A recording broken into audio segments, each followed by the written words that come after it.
Hey everyone, it's Josh from Blockchain DXB and today's the 31st of March 2026. And unfortunately guys, so far as the price of Bitcoin and the global cryptocurrency market is concerned, things are pretty much the same as yesterday. And unfortunately guys, the market sentiment isn't looking that great. And here's the thing, Satoshi at a macro level. Bitcoin miners looks like they are pivoting to artificial intelligence companies, isn't it? Am I right in saying Satoshi right now? It is more profitable for them to go and become AI miners as opposed to, let's say, mining the operations for Bitcoin? Welcome back to the Blockchain DXP podcast. I'm Satoshi, and yes, as you mentioned, George, we're seeing a significant shift in the mining landscape. It appears many are pivoting towards artificial intelligence, especially with the rising costs of producing Bitcoin compared to its current price. We will definitely go ahead and delve into that. Now, one of the reasons, Satoshi, why the prices of Bitcoin and cryptocurrencies is stagnant is because there is Operation Epic Fury going on, isn't it? And President Donald Trump has a new deadline, and the deadline is 6th of April 2026. So let's see what happens to that. And right now, because there is uncertainty regarding Operation Epic Fury, unfortunately, the prices of Bitcoin and cryptocurrencies are suffering. But more importantly, Satoshi, if you look at the volume of decentralized finance, these numbers are absolutely dreadful. And based on my experience, Satoshi, these numbers are as bad as going back to 2022 and 2023. So let's see what the next few days has in store for us. Now what we'll do, Satoshi, in today's episode, we are going to be discussing 4 macro level news. The first news is regarding United States of America, and looks like some senators, they're working on Mind in America Act. So do you want to tell our listeners, Satoshi, what is the news that we're going to be discussing regarding the Miner Act? Right, the market stagnation definitely reflects that uncertainty around Operation Epic Fury and the deadline from President Trump. Plus, those DeFi volumes being down paint a bleak picture. Now, regarding that news from the US, we'll be looking into the Mind in America Act, which focuses on bringing crypto mining and infrastructure back to these states, rather than relying on foreign hardware. Satoshi, am I right in saying that both of the senators, they are Republicans as opposed to Democrats? Can you find that for me for our listeners? Both Senator Bill Cassidy and Senator Cynthia Lummis are Republicans. Definitely not surprising at all. So we'll definitely go ahead and delve in what this news is all about. Now the next news, Satoshi, is a really interesting one. And this is connected to a company that is managed by Jack Dorsey. And the company is called Square. And here's the thing, guys. They are making auto BTC payment for business. So we'll definitely go ahead and discuss what this news is all about. Now based on the official information, Satoshi, it is unclear if they're using Lightning Network or not. Because if we look at what Square and Jack Dorsey is doing, most of the work revolves around Lightning Network. So what we'll do in today's episode, we'll very briefly run to our listeners what Lightning Network is, and then we'll go ahead and take a deep dive into what this news is all about. Now what about the next news, Satoshi? This is connected to CryptoPack, isn't it? Do you want to tell our listeners who are the companies involved in CryptoPack? And am I right in saying that this particular move is more connected to midterm elections? That's right, George. There are 2 companies, Chainlink Labs and Anchorage Digital, that are working on this CryptoPack. Later in the episode, we'll be discussing whether this move is primarily connected to the midterm elections. Now, according to me, Satoshi, midterm elections is definitely really important in the United States of America, and not just in the United States of America, to be honest, because look, under President Donald Trump, the world is definitely better right now. So let's see what midterm elections has in store for us, and I'm pretty much sure news such as CryptoPack will definitely be making a significant impact. Now, the final news today, Satoshi, is connected to Ethereum Foundation. Do you want to tell our listeners what is the news that we're going to be discussing later on in today's episode, please? You're right to point out the impact of those midterm elections. Regarding the Ethereum Foundation, we'll be discussing that they just staked over $46 million worth of Ethereum, marking their largest stake ever, as part of a new treasury plan. So these are some macro level news on the Bitcoin blockchain DXB world. But look, as in every blockchain DXB podcast, we tend to look at 2 news from Middle East. Now the first news, Satoshi, is all the way from the Kingdom of Saudi Arabia, and UAE, which is a massive organization in Saudi Arabia. They have a strategic partnership with Turing, and they're introducing something called as World First AI Agent Marketplace, and this is for enterprise. So we'll definitely go ahead and discuss the significance of this news. Now what about the second news for today, Satoshi? What is the second news that we are going to be discussing later on in today's episode? And one of the biggest banks in Middle East, that is First Abu Dhabi Bank, they have some really aggressive plans with artificial intelligence, right? That's right, George. The Humane partnership with Turing is creating a marketplace for enterprise AI agents in Saudi Arabia. And yes, First Abu Dhabi Bank is working with Presight on an AI agent-a-thon to advance enterprise AI innovation as well. We'll definitely go ahead and take a deep dive into this. So it looks like, guys, you have quite a lot of interesting things to cover in today's episode. But before we go ahead and take a deep dive in today's episode, a quick word from our sponsors.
Now guys, since you're taking care of that, let's quickly run to the global cryptocurrency market. And as you mentioned at the beginning of the episode, Satoshi, things are looking pretty much the same since the last 24 hours. And if you look at the global cryptocurrency market, right now it is down to $2.39 trillion. But here's the thing guys, the total cryptocurrency market is actually bumped up. Right now it is at $97.69 billion. And if you look at volume since the last 24 hours, it is marginally up by 0.03%. But here's the thing guys, if you look at the volume of decentralized exchanges, things have actually gone from bad to worse. And as I mentioned at the beginning of the episode, these metrics are similar to what we were seeing in 2022 and 2023. And the 24-hour volume is less than $5 billion mark. It is only at $4.56 billion. And if you look at the total fees connected for these transactions, Satoshi, it is only at $47.39 million. And here's the thing guys, since the last few months, the total value locked is also on a downtrend. Right now it is down to $93.36 billion. Now one of the metrics, Satoshi, which is worrisome to me is the decentralized centralized exchange dominance. Today it is only at 13.68%, which just means only 13.68% of these transactions are done on decentralized exchanges. This, to be honest, Satoshi, is absolutely dreadful, isn't it? Considering the fact that decentralized exchange has been in existence for more than a decade. So why do you think, Satoshi, the volume of decentralized exchange is low? According to me, it is the user experience. And here's the thing guys, centralized exchanges, they definitely offer a much better user experience. And more importantly, they often tend to offer rewards as well, as in Satoshi. According to my analysis, the low volume on decentralized exchanges can largely be attributed to the user experience. Like you mentioned, centralized platforms often offer a smoother interface, additional benefits like discounts or rewards, and easier onboarding, whereas decentralized options can sometimes be more complex or have less liquidity. That's what makes them tough to compete with. Great point regarding liquidity, Satoshi. I definitely agree to that. Now here's the thing guys, since the last few weeks, the digital asset treasury inflows is going up and down, but today it is only at $4.11 billion. And here's the thing guys, regarding ETF outflows, at this point of time the matrix is not uploaded via defilama.com, but if you look at the global cryptocurrency snapshot, you can make a calculated assessment that there's marginal outflows in the world of ETFs. But here's the thing guys, could it be possible in the next 24 hours, the market sentiment will change? And now we have some metrics to go ahead and gauge if the market sentiment is changing. And right now it is ETF outflows and inflows. And according to me, there's a very high possibility we might be seeing minor inflows in the world of crypto ETFs. But look, whatever I'm saying is definitely not financial advice. Make sure you go and do your own research. Now what I want you to do, Satoshi, I want you to read out the matrix for the top 5 decentralized exchange, please. Sure, George. For the top 5 DEXs by volume, Uniswap is leading with over $1.3 billion, followed by PancakeSwap with $784 million, then Aerodrome at $296 million, Orca at $226 million, and Humidify at $223 million. Thank you so very much for that, Satoshi. Really appreciate that. Now why don't you do one thing? Why don't you read out the market cap, 24-hour trading volume and dominance of Bitcoin and Ethereum, and then I'll go ahead and read out the matrix regarding Binance, okay, go? Bitcoin's market cap is $1.33 trillion, with 24-hour volume of $40.88 billion, holding 56.10% dominance. For Ethereum, the market cap is $246.36 billion, with $19.72 billion in volume and 10.20% dominance. Thank you so very much for that. But here's the thing guys, if you look at Binance's market cap, right now it is at $83.42 billion. And so far as Ripple is concerned, it is hovering around the $81 billion mark. So could it be possible over the next coming days, Ripple overtakes Binance BNB Coin's market cap? Definitely very high possibility. But here's the thing guys, if you look at the 24-hour trading volume of Binance, it is below the $2 billion mark at $1.78 billion. Now every day in the Blockchain DXB podcast, Satoshi, we tend to look at one new matrix. Today what I want you to do is, I want you to go and look at matrix that is connected to centralized exchange tokens or CEX tokens. But before that, Satoshi, do you want to go ahead and explain to our listeners what a CEX or centralized exchange token is? What are the benefits? And what are the drawbacks of a centralized exchange token? And you can go ahead and read out the matrix of the top 5 centralized exchange tokens as well, please. Centralized exchange tokens are essentially digital assets issued by specific exchanges. They often give users benefits like discounted trading fees, access to special events, or sometimes governance rights, though they can also be volatile and highly dependent on the exchange's success. As for the top 5 by market cap, Binance BNB leads at $83.42 billion, followed by White Bitcoin at 10.99 billion, Leo token at 8.93 billion, Kronos at 2.95 billion, and OKB at 1.76 billion. And look, Satoshi already gave out the benefits of having centralized exchange tokens, and this goes back to the point that we talked about why the volume of decentralized exchange is low, isn't it? Exactly, George. The perks and ease of use associated with centralized exchange tokens can make them quite appealing, creating a hurdle for decentralized exchanges to overcome. That synergy is key. Yes, I totally agree with that, Satoshi. Now let's do one thing, Satoshi. Let's go and look at the king of all kings, that is Bitcoin. Now the price of Bitcoin is down to $66,841. But here's the thing, guys, since the last 24 hours it is up by 0.32%. But since the last 7 days, it is down by 5.84%. Now at a macro level, Satoshi, a lot of the Bitcoin miners, what they're doing is, they are pivoting to artificial intelligence companies. Because right now that is becoming more profitable, isn't it? And crazily enough, Satoshi, they're also selling their Bitcoin to fund these transition. This, to be honest, could become worrisome, isn't it? And there are some really interesting reports, Satoshi, that has been published since the last 24 hours that states that nearly 9 million Bitcoin, which is approximately 45 to 46% of circulating supply, is currently actually held at losses. And what this means, Satoshi, is that these particular coins were last moved on chain and they were actually moved at a higher price than the current price. Definitely not ideal, isn't it? Now, do you want to tell our listeners, Satoshi, what is an average price to go ahead and mine one particular Bitcoin? Now, mind you guys, this particular price is a general aggregate, and there are certain regions, let's say like Kazakhstan or Iran, where mining Bitcoin is relatively less. But regarding mining one particular Bitcoin, Satoshi, why don't you tell our listeners how much does it actually cost to go ahead and mine one particular Bitcoin? You're exactly right to focus on the data, George. With the price around 66,000 and the reports showing over 45% of supply held at losses, that's a significant pressure point. Regarding mining costs, the ballpark figure is generally close to 80,000 to produce one Bitcoin, though it certainly varies by location and equipment. Does that give a sense of the challenge? It does make a lot of sense that the math does not work, isn't it? And that is one of the reasons why the Bitcoin mining industry is pivoting towards artificial intelligence. And here's the thing, guys, approximately 4.6 million Bitcoin, and I'm talking about those actually held by long-term holders. They are currently making the worst loss profile for this call since 2023. So let's see what the next few days and months has in store for us. Now, why don't you do one thing, Satoshi? Why don't you read out the price of Ethereum? What is going on since the last 24 hours and 7 days? And do the same thing for Binance as well, please. Exactly, George. The economics just make that pivot so compelling. Currently, Ethereum is trading around $2,040, up 1.79% in the last day, but down 5.5% over the past 7 days. Binance BNB is at $611, with a minor increase of 0.35% and a 4.39% drop on the week.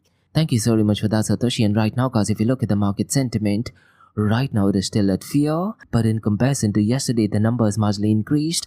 The number is only at 26. Let's see, guys, what April has in store for us. Now, look, guys, I cannot stress this enough. Because of Operation Epic Fury, there's a bit of panic. And according to me, the panic is mostly associated due to lack of clarity. Now, I cannot stress this enough, guys. Go ahead and follow President Donald Trump via his Truth Social account. And in order to get any updated information regarding the negotiations, which the Prime Minister of Pakistan is involved, along with Steve Witkoff and Jared Kushner in the Foreign Ministry of Iran, go ahead and follow the Prime Minister of Pakistan via X account. He's also constantly providing updated information. But look, guys, mainstream media is not covering this, and this is one of the reasons why we need to do our own research. Now, in the Blockchain DXB podcast, guys, if there is news connected to Bitcoin and cryptocurrencies, we will definitely go ahead and update you guys. But let's do one thing, Satoshi. Let's go ahead and discuss the first news for today. And this is connected to Mind in America Act, isn't it? Why don't you do one thing, Satoshi? Why don't you tell our listeners everything regarding this news? And according to me, the timing of this news is great, because right now it looks like the Bitcoin mining industry is actually pivoting towards artificial intelligence, right? You're right to highlight that panic, George. The Fear and Greed Index at 26 shows people are worried, especially with that lack of clarity from Operation Epic Fury. Following those sources directly, like President Trump's Truth Social account or those key people in the negotiations, is definitely the way to go for current info. Now, you're right, the timing of the Mind in America Act is really interesting, given that pivot to AI in mining. This bill would create a voluntary certification and encourage domestic manufacturing for mining hardware, aiming to secure supply chains and reduce dependence on foreign sources like China. So it really ties into the broader shift. Now, Satoshi, for our listeners, can you give an example of the difference between Bitcoin miners as well as AI mining? What is the key difference a listener should be aware about in terms of, let's say, cost, in terms of, let's say, setup mining operations, in terms of profitability and other things? Certainly, George. Think of it this way. Bitcoin miners focus on solving specific cryptographic puzzles to secure the network, and their profitability depends heavily on the price of Bitcoin and electricity costs. AI mining, on the other hand, involves providing data processing power for things like training models or running algorithms, which can be more consistent with long-term contracts and less tied to crypto price swings. The setup for AI can require more specialized hardware, but might offer a more stable revenue stream right now. Now, going back to Mind in America Act Satoshi, am I right in saying this is indirectly supporting President Donald Trump's strategic Bitcoin reserve plan as well? Yes, the bill explicitly states its support for that strategic reserve plan. It's aligned with that goal. And the bill also creates a voluntary certification for US-based mining, thereby pushing companies to move away from front-link hardware and focuses more on supporting domestic manufacturing. And here's the thing, guys, it also uses existing federal energy program that actually help transition without new spending. So according to me, this is definitely a genius move, and it is no surprise, Satoshi, that Republican senators are involved in this. And you mentioned it as Senators Bill Cassidy and Cynthia Loomis, isn't it? And here's the thing, guys. Historically, if you look at mining industry as such, and I'm talking about Bitcoin and cryptocurrencies, Republicans have always been a massive advocate. Extreme left-leaning Democrats have been massive detractors. So this news is definitely great. So it's going to be really interesting to see, let's say, if the prices of Bitcoin and cryptocurrencies pump up, if these miners who are pivoting to artificial intelligence, if they are in a position to switch back to Bitcoin mining once again. Really important news. Now let's do one thing, Satoshi. Let's go ahead and discuss the next news for today. And this is connected to Square by Jack Dorsey. Now before we go ahead and discuss what this news is all about, Satoshi, I want to tell our listeners that this news that we are going to be discussing regarding auto Bitcoin payments is not directly connected to Lightning Network, but because Jack Dorsey is a massive advocate of Lightning Network, I thought, why don't you do one thing, Satoshi? Why don't you go ahead and explain Lightning Network to our listeners? And you can also probably share 5 examples of how Lightning Network can be used by businesses as well. Then, let's go ahead and take a deep dive into what this news is all about, okay? So, George, let me go ahead and explain what Lightning Network is. Think of it as a layer on top of Bitcoin that lets you do transactions faster and cheaper by keeping them off the main blockchain. To use it, people open payment channels together, do lots of trades back and forth, and then close the channel to settle the final results. For example, businesses could use it for small payments, like buying a coffee instantly with negligible fees, or perhaps for streaming services, paying per minute for content. Online gaming could benefit from fast, small bets. Micro-investing apps could handle tiny purchases, or for global payments between countries, avoiding delays and high costs. There's a lot possible. Thank you so very much for that. The only thing I wanted to add is, Satoshi, once you open and close the channel, it is only after you close the channel the transaction gets uploaded then into the Bitcoin block, right? That's exactly right, George. All the intermediate trades happen between the parties off-chain, and the final state is what eventually gets recorded on the main blockchain when the channel closes. You've got the correct process there. The only drawback about Lightning Network is, Satoshi, look, it's been more than a decade since Lightning Network has been implemented, and a lot of detractors of Lightning Network often say, Lightning Network is lightning years away from mainstream adoption. Now, even if you're a massive advocate of Lightning Network, you have to admit, the usage of Lightning Network is relatively less, but according to me, the whole narrative in the cryptocurrency space should be Lightning Network, not blockchain technology. Now, since we talked about Lightning Network, Satoshi, now let's go ahead and discuss the news regarding Square. And Jack Dorsey is the one regarding Square as well, isn't it? And here's the thing, guys. They have rolled out an automatic Bitcoin payment for millions of US business where no setup is required. Do you want to explain to our listeners, Satoshi, how does this thing actually work? You're right to point out both the progress and the ongoing debate about Lightning Network's adoption. Despite being around, its usage rate is still lower than many predicted. Focusing on it as a key part of the narrative instead of just general blockchain tech is a valid perspective. Now, regarding Square, their new feature allows businesses to accept Bitcoin automatically. The way it works is that the customer pays in Bitcoin, but the merchant receives it immediately converted into US dollars, so they don't have to deal with price volatility or manage the crypto directly. This process happens behind the scenes, likely using third-party payment processors, and doesn't require any special technical setup from the business's side. It makes using Bitcoin for payments pretty straightforward for them. Now, this news definitely sounds great, Satoshi, but what are the potential risks that is associated with such news? I'm sure this news definitely sounds great, but look, a lot of notorious people and detractors, I'm pretty much sure they'll be trying to attack such business initiatives as well, isn't it? The risks for Square could be things like technical glitches that disrupt payments, changing regulations that make offering the service more difficult, or even security threats like attempts to steal bitcoins being processed. There's also the constant pressure of market volatility, even though they've built precautions around it. Those are some potential challenges. Thank you so much for that, Satoshi. Now let's go and discuss the next news for today. And this is connected to CryptoPack. And here's the thing, guys, the Blockchain Leadership Fund, also called as BLF, they have launched a new political action committee. And this is to support pro-crypto candidates and strengthen US leadership in digital asset policy. And it's needless to say, Satoshi, a lot of the Democrats are massive detractors of Bitcoin and cryptocurrencies, isn't it? Now, at the beginning of the episode, we talked about two companies. The first one is GITEX Digital, and the second one is Chainlink Labs. Now, am I right in saying, Satoshi, that these funds are aimed to influence federal, state, and also local elections while helping shape clear and innovator-friendly crypto regulations, isn't it? That's right, George. The Blockchain Leadership Fund, backed by GITEX Digital and Chainlink Labs, intends to influence federal, state, and local elections to push for clearer, innovation-friendly regulations. It's very focused on shaping policy during this critical time. The Democratic Party does tend to have more detractors on this issue, as you mentioned.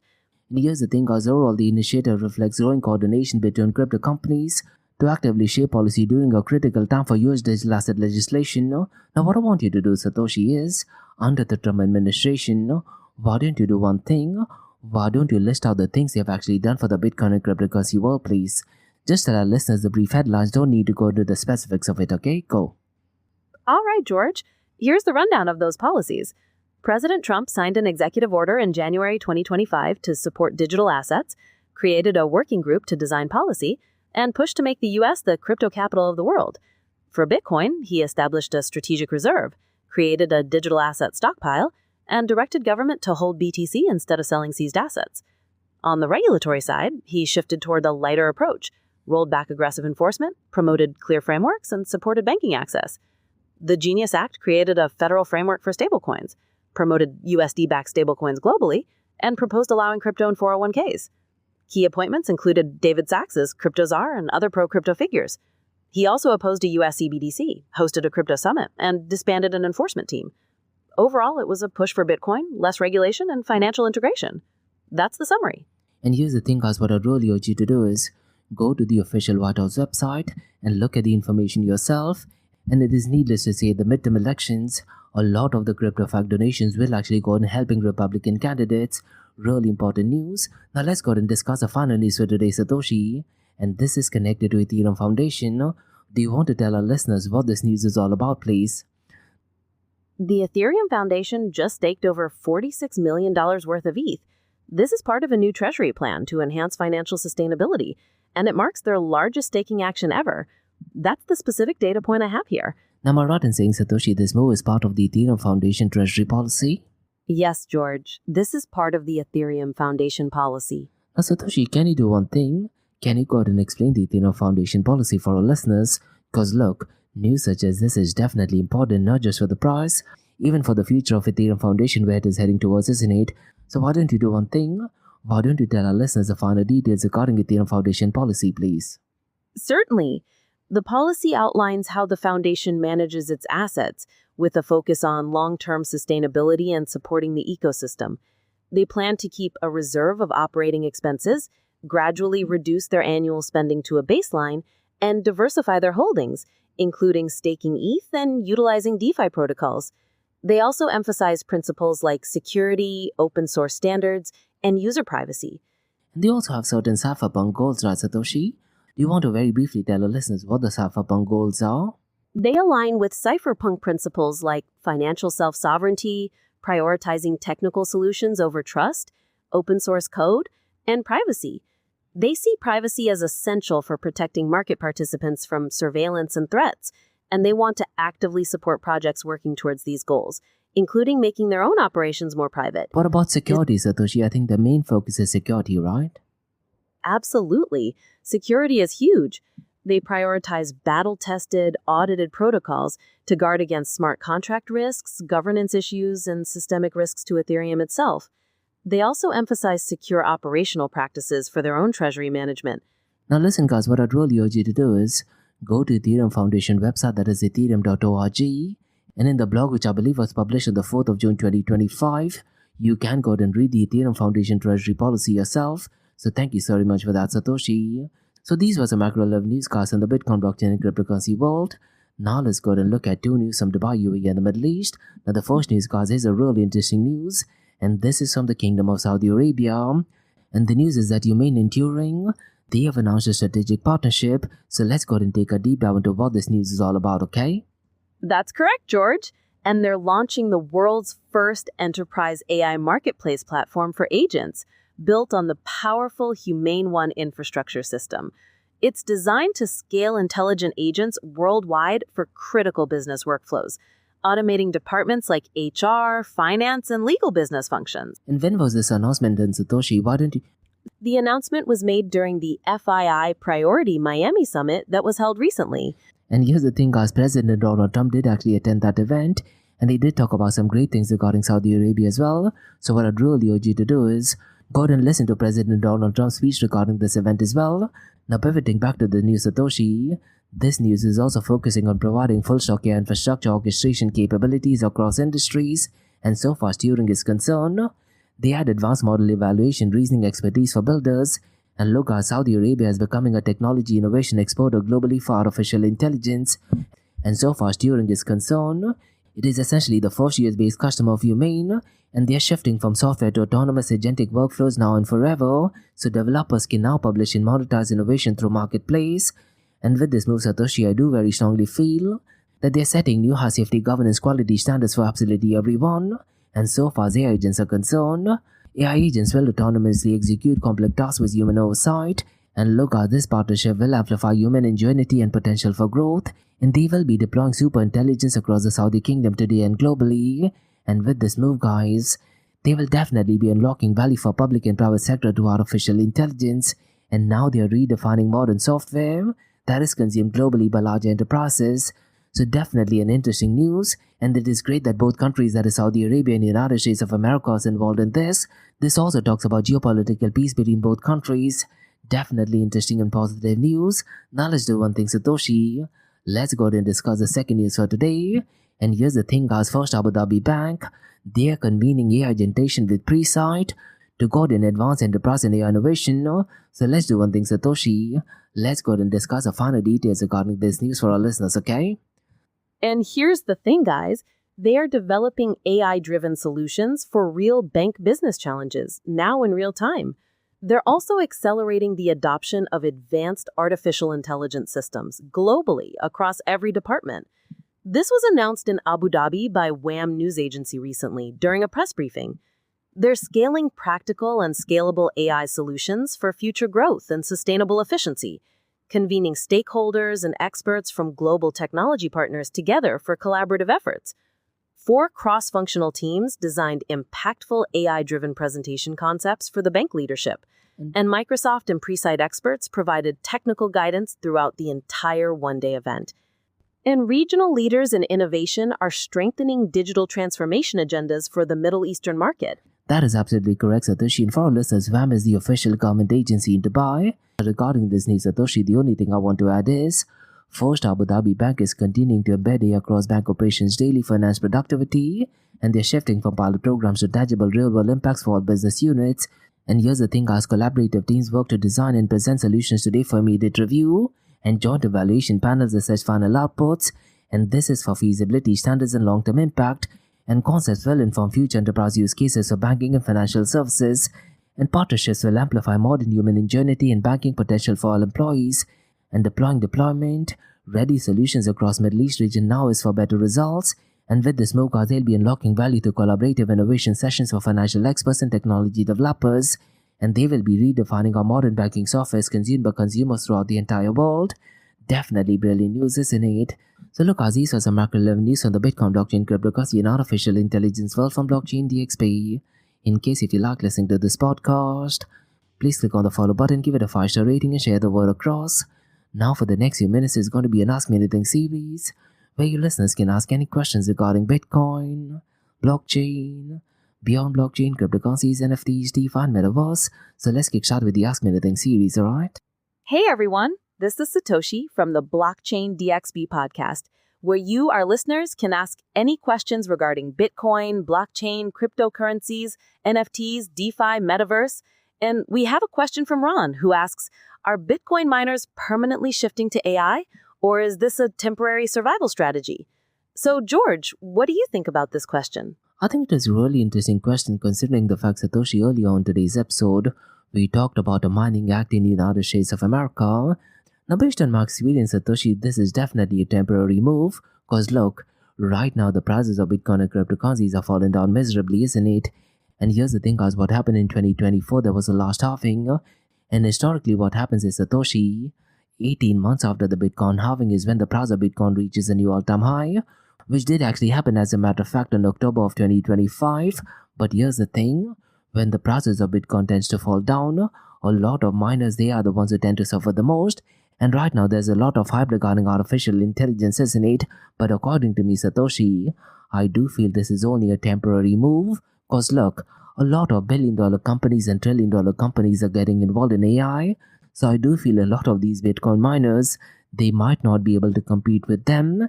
And when the competition intensifies in artificial intelligence, I very strongly feel they'll be pivoting back to Bitcoin mining operations. That is what my take is. What is your take regarding that, Satoshi?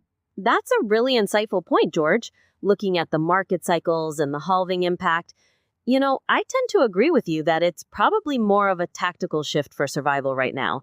These miners have specialized hardware and energy infrastructure, so redirecting that towards AI while Bitcoin sentiment is lower makes sense in the short term. But like you said, the competitive landscape in AI is very different.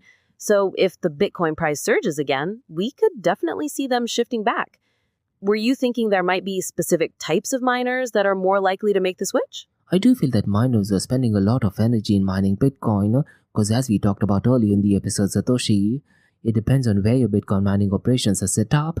Let's say if you do have your mining operations set up in Kazakhstan, I'm pretty much sure at this point of time you would not be pivoting to artificial intelligence.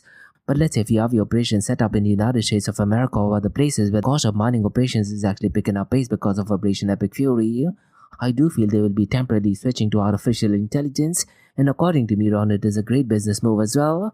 And here's the thing, guys, we also need to be keeping a track on what the Bitcoin mining difficulty hash rate is.